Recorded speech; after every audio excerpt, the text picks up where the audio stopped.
मरकज़ी ममलिकती वज़ीर दाखिला बंडी संजय कुमार ने कहा है कि मरकज़ ने 2025-26 के बजट में तेलंगाना के लिए 1.08 लाख करोड़ रुपए मुख्तस किए हैं। हैदराबाद में एक प्रेस कॉन्फ्रेंस से खिताब करते हुए उन्होंने कहा कि तेलंगाना को गुज़िश्ता साल के मुकाबले 10% ज़ायद रकम मुख्तस की गई। उन्होंने कांग्रेस और बीआरएस के इन इल्ज़ामात को मुस्तरद कर दिया कि रियासत के लिए बजट में कोई रकम मुख्तस नहीं की गई।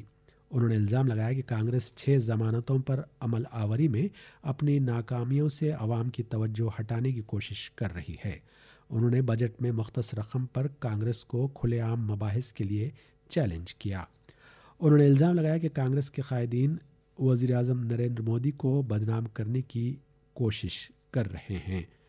उन्होंने बजट में रियासतों के माबैन इम्तियाजी सलूक का इल्ज़ाम मुस्तरद कर दिया।